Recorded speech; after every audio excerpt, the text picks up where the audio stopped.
So first, let me start off by saying that FirePros, Quadros, and you know those line of graphics cards, the whole workstation thing, 3D CAD rendering, they're not gaming graphics cards. I mean, they're not, but they are gaming capable. You're not gonna get the whole FPSs out of them, but considering how cheap they are, especially the old ones, might be worth it. This is the AMD FirePro W5100, and I got this in a deal where I paid $70 on eBay for a complete computer. Came with an i7-6700, 32 gigs of DDR4, and this. So for $70, score. I see these go on the eBay for about $30 to $40, so this actually takes up half the cost of that computer, so definitely a score on that. But in this video, like we do in any graphics cards video, we're going to take it apart, clean it, put it on the test bench, and see how well it works. So this one it's an old one. I mean, this one's, I think, next year be 10 years old. This one was released back in 2014. It does have support for DirectX 12. It's got 4 gigs of the DDR5, so, I mean, it's got some specs. PCIe 3 and a max TDP of 50 watts. And I think the suggested power supply rating for this one was like 250 watts. But one thing I like about these types in particular is that they don't have the supplemental power that they require. And the good thing about that is if you're trying to put them in, like an Optiplex, an HP, a computer with a cheap or better defined crappy power supply, this is the way to go. So now during the whole GPU apocalypse, you couldn't get a graphics card. Guys, I know. Talking about something that was very traumatic to us computer enthusiasts, even me. I mean, flipping computers was not my bread and butter, but it added jelly, Nutella. I mean, I don't know how else you jazz that up, but it was a nice supplemental income, and you couldn't get graphics cards. And then I found these, and for a while, I was using the Quadro K2200, and the other one was the I think it was the W4100, the FirePro 4100, and those two were great. I was able to build computers, pop those in because I was able at the time to get them for $20 to $30, and the customers were able to at least start gaming, get into it, and then like a year later, I literally had a bunch of people calling me saying, "Hey, graphics card prices are down. Can we upgrade it?" And like in 1 week, I probably had about 16 computers just lined up, ready for graphics card upgrades. Which, they went out, got it themselves. I popped it in, and the question is, did I charge for that? Absolutely not. Primarily because those graphics cards, well, I got a box of them. So customers didn't want them. I kept them. So yeah. But you take care of your customers, they take care of you. So we got those 4 out, and I see a bunch of other screws. So let's just start taking random screws apart. Just kind of see what happens. Now the Quadro M2000, and I have a separate video on that one. That one was actually probably the worst graphics card I ever took apart. Very in depth. I don't know, it's between that one and the Founders Edition 3080. Those two graphics cards were just nightmares. And this one's pretty easy. So now let's disconnect this. Or maybe we'll just leave it alone.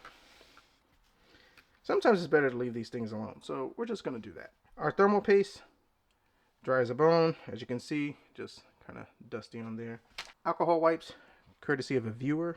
Greatly appreciate that.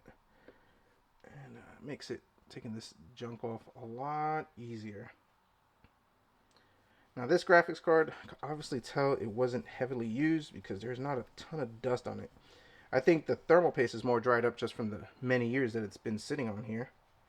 We'll just take a Q-tip and just, kind of get around the edges. Take a paintbrush, and I'll just go over this. And the reason why I do this is, yes, the air duster does get all the dust off, but sometimes it gets sticky, and this will agitate it and break it off. And it gets into the crevices, Now this thermal pad feels perfectly fine. It's squishy, pliable, it doesn't feel dry, it's not broken. And like I've talked about many times, if it ain't broke, don't fix it. So for thermal paste, I've been using this stuff, thermal grease, for a lot of quick flips, not heavy intense, because thermal paste gets expensive. I've had this thing for a year. I've only used maybe, as you can see, like a third of it, and the stuff works great. Gets the job done. And stuff like that is pretty good. Like, I like to use them for just more of these budget low end builds. High end stuff, I'll use the like the Arctic, the better stuff. Yes, I know I got it everywhere. We'll clean this up.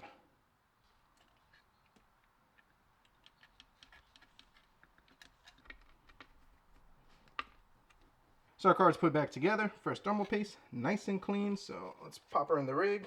And the good thing is, we don't need supplemental power. Flick the switch. And see what happens. Okay. Got nervous there. I still always get nervous anytime I take apart any graphics card because, you know, what if I hit something? What if I broke something or ruined it? It's the risk we take. So far so good. It's posting. Let me get some drivers installed, some games, and let's test it. We are up and running, and the FirePro W5100, let me give you guys a quick tip. DDU, Display Driver Uninstaller, I believe that's what it stands for, is important. I found with the W4100 and the W5100, those are only two FirePro cards I've messed with. If Windows installs its default driver, then nothing will run. You won't be able to play any games or anything. It gives you an error for OpenGL. So what you need to do is download it from the AMD website, do the program DDU, and then once it's done that, uninstalls everything, disconnect your internet, install the driver, and then it works. Seems like a bit of a headache, but that's what you got to do.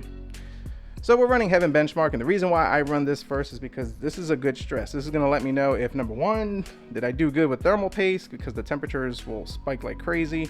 Number two, if the card is faulty, we'll start getting artifacts and glitches and all that type of stuff. So this is kind of my go-to. Yes, I know you can use FireMark, but this one looks pretty. So after 30 minutes of running it, our temperature is between 60 to 62 degrees Celsius. Seems pretty respectable, but also keep in mind we are in an open bench. And the reason why I kind of use this on an open bench is primarily so we can focus on the cooling efficiency of the card. You put it in the case, it is going to run warmer, just depending on the airflow and the type of case you're using. So 1080p, high settings, and we're averaging, I want to say probably about 25 frames per second, because it dips to the 20s. I've seen it go up as you can see 40s, but I would say 25 to 30 frames per second. Respectable for the most part. So let's run on to some games.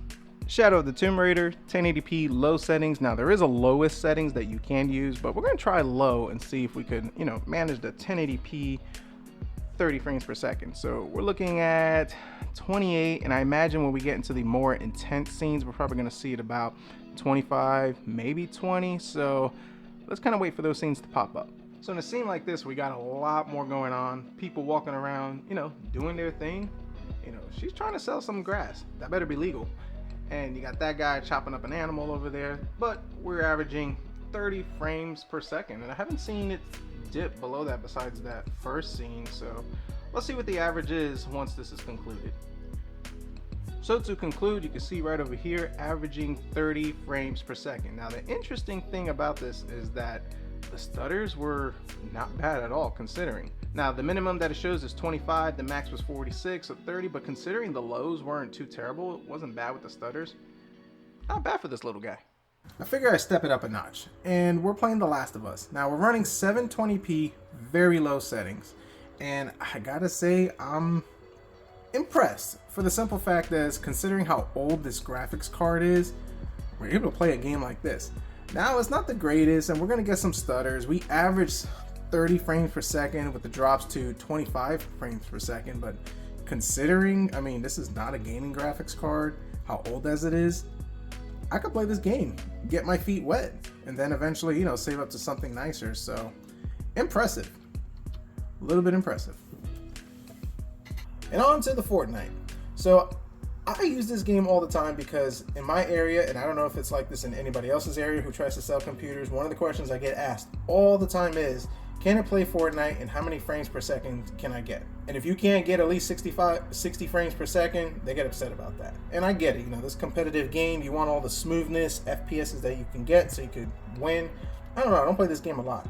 But yes, we are playing at 1080p, low settings. Right now it's at 120 frames per second, but when we get into more of an engaging area, it drops to about 80. And I'm sure if we would kind of boost it up to medium, we'll get around the 60 range, but we'll get, better visuals for it. So if Fortnite works, it checks the boxes. yeah, 5100, you're doing pretty good, not too bad. So the FirePro 5100.